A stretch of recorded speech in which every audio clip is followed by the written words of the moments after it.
Hello, everybody, and welcome to another My Music. I'm looking around the desk because it's getting a bit of a mess at this time in the afternoon. I won't show you it because I need to tidy it up.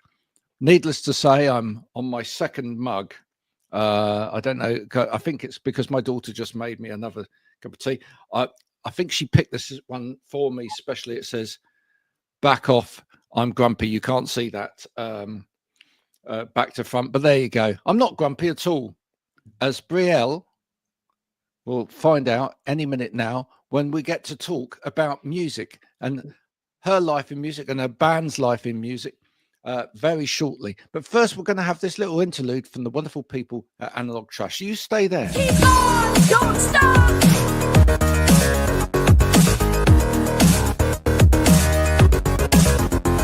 Keep on, don't stop.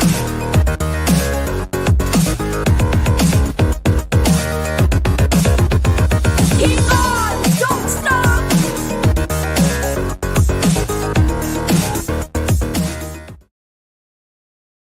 Now, the question is, did you dance? Absolutely. Absolutely. You needed to, didn't you? You needed to bop along. Right, let's get the difficult question out of the way first, all right? What is the square root of... No, I'm joking. Why the name? The fear in the eyes. Yeah, I know. I was like maths at this time. Yes, exactly. So the name is actually, it's a combination of my first name and my middle name.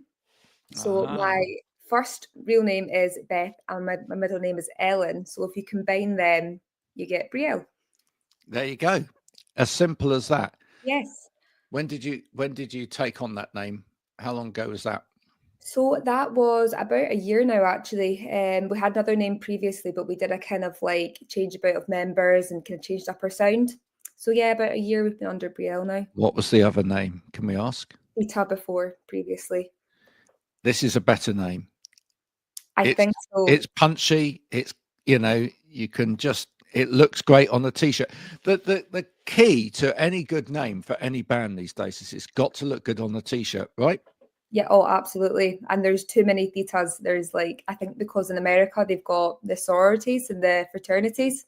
A lot of them are called theta. And if they make bands, they call them theta. So something more original was better. Absolutely. Absolutely. Now, where are you coming from today? That's a lovely decorated room. Thank you very much. Try my best. Yeah. So I'm from Glasgow. From Glasgow. Yes. And I like the kind of shabby chic look which we're going for there, which is what outside of music, what do you have any other hobbies or is like painting and decorating one of them? Because it actually is. Yeah. So I just put this up recently actually and painted it all. So I do my past. Is that, did you make those panels or do you buy them in? No, I cut them out of wood, stuck them up, so I'm really pleased with it. Okay. So if the music career all goes, Oh yeah, I'll be a painter and decorator. Yeah. Well, maybe you could combine the two. Maybe you can. Have you ever designed any set yet for the? I haven't, but we've been thinking about making actually a backdrop, so that is in the works. There you go. There you go. How did you all meet? So it's a long story. I'll give you the short version. So me and the bass player Jamie, we met about 3 years ago in a different band. We really got along, and then we pretty much just found the other two as we went on Facebook. Yeah, we were walking down the street one day. We popped into the the local supermarket, and there they were in aisle 9 on shelf 6, just sat there. Two members of the band. It's amazing what you can go and buy these days, isn't it? Oh, no. Yeah. Which what was it you were looking for when you put this band together? What was it sound wise, sonically, that you were looking for? So a lot of my kind of writing, I've always written kind of stuff on piano first and then turned it more rocky. But for the last maybe about 5 years, I've really wanted to kind of go down the rock route. So the kind of idea was to have piano-based songs, but bring a kind of alt rock sound into it. You're a wee lass. Yeah. But you've got a hell of a set of lungs on you. Thank When did you discover that? Yeah, so do you know what? I've always sang since I was really young. I think Well, that loud though, and with that much. well, I think when I kind of found out that I liked to sing properly was I sang the Titanic when I was in primary school. Wow. Yeah, so and that was I got a good response and I was like, oh, maybe this is something, I'm good at. So ever since then I kind of ran with it. So you were doing a Celine Dion. Yeah, at the age of about maybe 8 or 9, which was a big place to start. So Wow. I've improved a wee bit since then. That's tackling. Is there any video footage of that? Oh, there definitely is. I'm Is sure. there? Yeah, there will be somewhere. You know Somewhere. you need to destroy that now Oh before yeah, you get famous, right? yeah. That's never going anywhere. 'Cause that will come out. If Oh, not. I know. No, that's been deeply buried. Has it? Right. Oh yeah, Okay. We've sorted that one out before we yeah. get any further. Oh yeah. Yeah. You covered an Alanis Morissette song. Yes. Why? Why? Well, I think when I first heard Alanis Morissette, I was probably about 15, and I think it's probably one of the first albums that I listened to front to back and was just blown away. I think she's such an inspiration to women, and everything she does is just amazing. So I think it was like as soon as I heard You Oughta Know, I was like, do you know what? I want to do a version of this, but then make it our own as well. Are you going to be doing support when the tour happens in the UK? That would be the dream. We've Would not. it be the dream? Right? Yeah, that would be my dream in life. Absolutely. Do we need to like tag her in on the post? Absolutely. Need to make Okay. this happen. I'm Absolutely. going to make this Alanis Morissette. Right. Yeah, There I we think go. that's my goal in life is to say I've supported Alanis Morissette. Okay, cool. Have you got tickets to the tour? I do, yes. Yes. So Yeah. have I.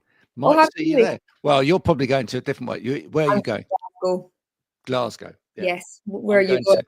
I'm going to Cardiff. Oh, very nice. Going to Cardiff. I've only bought them today. I thought I'd surprise the missus. There you are.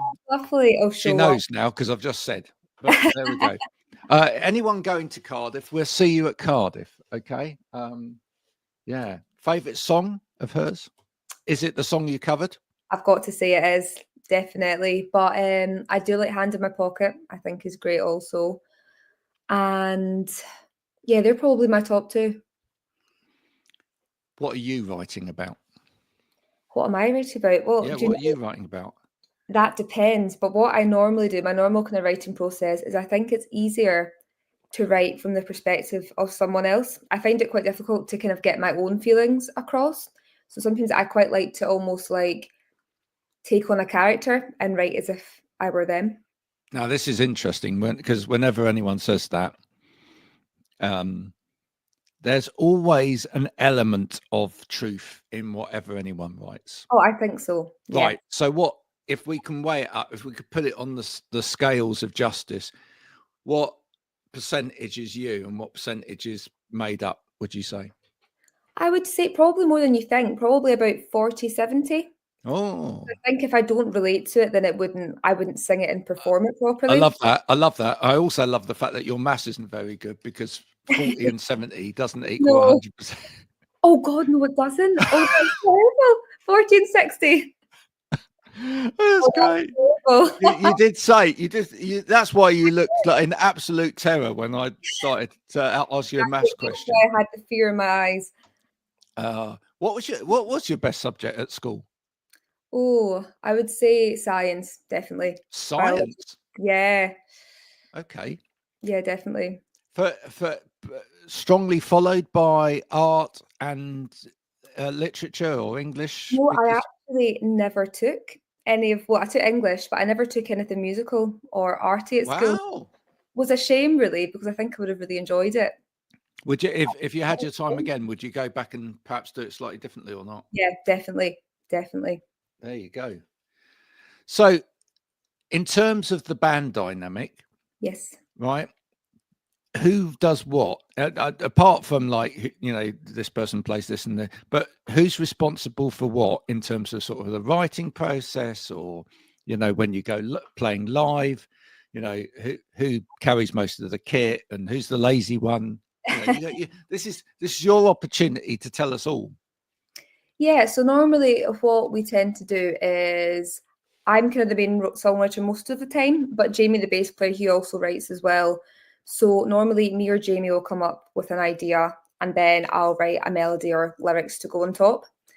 And Jamie did a lot of the original drum grooves as well. But now our lovely drummer Rory, he does a lot of the drums now as well. And I would say Rory, the drummer, he is the Tetris king. So if we ever have to do a gig and go somewhere far, we've got to pack up the car, Rory is the best at that. So he always has it packed so neatly.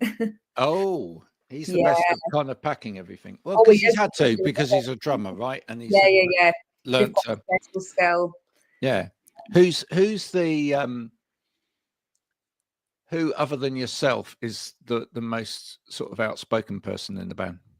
Jamie, I would say. Me and Yeah, Jamie are the chatterboxes, and the other right. two. And the other two are quite quiet, Yeah, etc. Right. But is there a member of the band that's maybe a bit of a prankster, or I would say Jamie. Jamie again? Yeah, he's just a wind up. He really is. We've got to look out for Jamie then. You have to look out. Cool. Okay. What's the, you know, other than playing support to Alanis Morissette or Alanis Morissette playing support to you? Who knows? Further down the line, hey. You know, what's the kind of ambitions for the near future? Yeah, I think near future is we've played a few gigs in England recently, and the reception we've had has just been incredible. It's been so good. So our kind of goal for the next year or so is to play more in England and just kind of get out of Glasgow a bit. Because as much as Glasgow is excellent and we love the music scene here, we've actually realised that we've got probably a better reception in England. So I think it's just looking at how to kind of like grow our fan base and just play more gigs in more places. It's really interesting because I interviewed someone yesterday, Mhm. and they're based in London and they're thinking of moving to Glasgow Oh, interesting. It just shows you, doesn't it? because they just feel maybe there's more of a real scene in Yeah, Glasgow than there is in London, I etc. mean, I can testify to that. It's quite a nice kind of tight knit group, Yeah, definitely. But I would say that it's more kind of like maybe pop punk music than like maybe what we do. So I think there's maybe not a huge amount of other acts that are kind of similar to us in Glasgow, which I is where like. Right now, I'm gonna pick up on what you just said there because years ago when I was in a band and we were not punk, but we ended up being signed to a punk label. okay.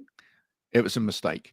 And they used to put us on as like a headliner at these gigs where everybody else was a punk band, right? Have you had that experience where like 100%. I think that's the main issue that we end up having in Glasgow is that we love all the other bands and they're all excellent, but we're not really a fit to go on a bill with them. So they'll be like high energy punk, and then we'll come on and play a rock piano song. It just and doesn't. everyone stands there and looks at you like Yeah. because they're kind of pumped, Yeah, right? yeah, And they're exactly. ready to like have a fight and whatever. And then you come on and then they do fight because they're like, Yeah, what's this? And precisely. it's not great.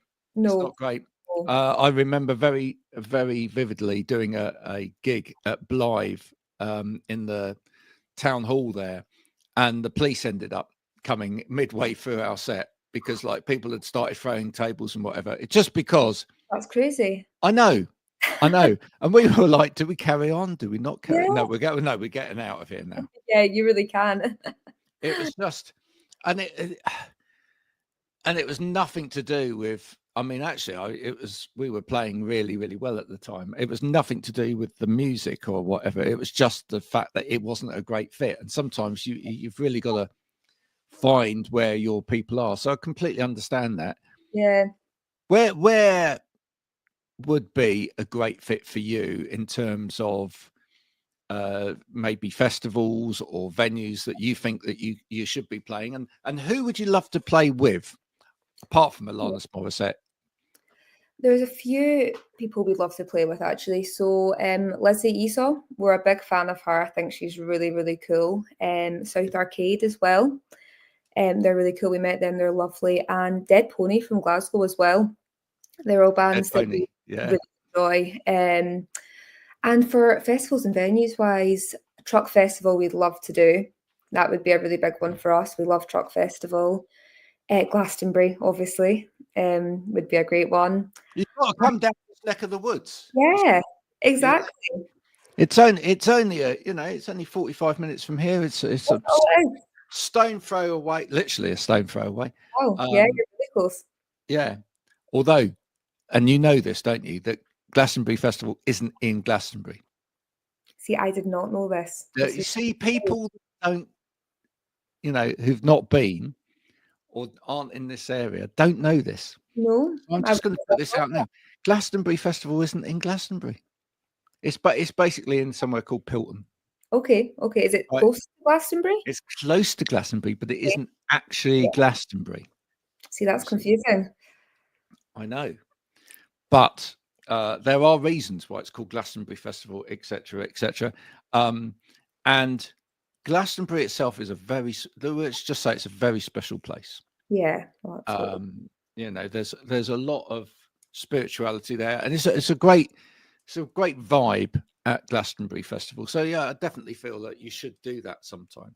Yeah, we would love that. Cool, do it. Just make it happen. Yeah. Emily Evis, if you're watching, listening, or whatever, please do consider this band for next year. Okay. Now, what are you working on at the moment? Yeah, so we have a good few songs that we're actually just waiting to get recorded. We've got a decent few written, and we've got one that we're planning to come out in April. So very soon, yeah. So we'll get a date. Can you give a little flavour of what that might be? Yeah, so it's a song. It's actually one that I've written completely from personal experience after saying I normally write from someone else's perspective about kind of my life growing up and relationships growing up, just within my family and stuff. So it's quite a special song to me. Oh, that's important. Yeah. That's important. Are you going to be more than ever? You're going to be sort of like concerned about how that's taken. Do you get quite concerned about how people take your music? I used to, but I think now I've realised that it's one thing I quite like music. People take different things from it. So I often worry, oh, will somebody hear this and they'll take it badly, but they actually listen to it and take something completely different from it. So I've kind of realised now that it doesn't really matter what you write about. People will just take it in different ways anyway. In terms of style, yeah, you're rock, but you've got good sort of dancey beats in there, and some of the songs have got all of the widdly going on, which is great. We don't know. Pussycat. Yes, came to visit. It's a cat. She always does this. We love that. We love it when animals invade. Is there anything that we won't ever hear you do? And style-wise, do you think? And do you think you'll ever end up pushing the envelope a little bit further into, I don't know, maybe because of the rock sort of thing, maybe sort of more progressive elements or whatever, sort of longer tracks? Yeah, I think definitely. I think that's something that we definitely want to do if we're going to release an EP or an album. Because I think sometimes when you're doing singles, you kind of have to keep them concise to keep people interested. So that's something I'm looking forward to, is once we can sit down and record an album, having the freedom to just be able to write creatively. Yeah. Be nice. Big ballad, maybe at some point. Yeah. Oh, absolutely. With your voice. And would you ever stray into sort of like more jazzy elements with your voice as well, or not? Do you know, it's not something I've ever done in the past, but I found myself over the years, as I've been doing music so long, is I've went in and out of genres a lot. So definitely. Never say never. Exactly. Never say never. Now, final question today, and thank you so much for joining me. Thank you for having me. It's an absolute pleasure. I've asked this a lot lately, but I'm going to ask you again, because you're a fairly new band, and you're just beginning in the world, and you need all the help that you can get. So the question is, how can people that are listening out there help you? I think the biggest thing to do is just stream our music. If you hear it on Instagram or TikTok, whatever, and you enjoy it, please just stream it. It makes such a difference. Give us a follow on Instagram. It's official Brielle band. Look us up on Spotify. We're on TikTok. So just interact with us. That's the best thing you can do to help. It's the interaction that's the most important thing, though. Don't just stream it, folks, because then they never know that it's you. They might think it's Joe down the road or Sophie over there. If you don't stop and actually say, this song meant a lot to me and why, and thank the artist, they never get to know. That's one of my favorite things, actually, is when we actually get to talk to people who've enjoyed your music, because it's such a kind of surreal feeling sometimes when people actually tell you, hey, I enjoyed this song. It's just so nice to hear. Thank you so much for joining me today. As I said at the beginning, your band name will suit going on a t-shirt. So I need to know, are there going to be t-shirts when you play live? Yes, we're in the process of that right now. So there will be. Yes. Yes. Let's hear it for the band t-shirts. Brilliant. And are you doing the design? Oh yes, absolutely. Oh, it's fantastic.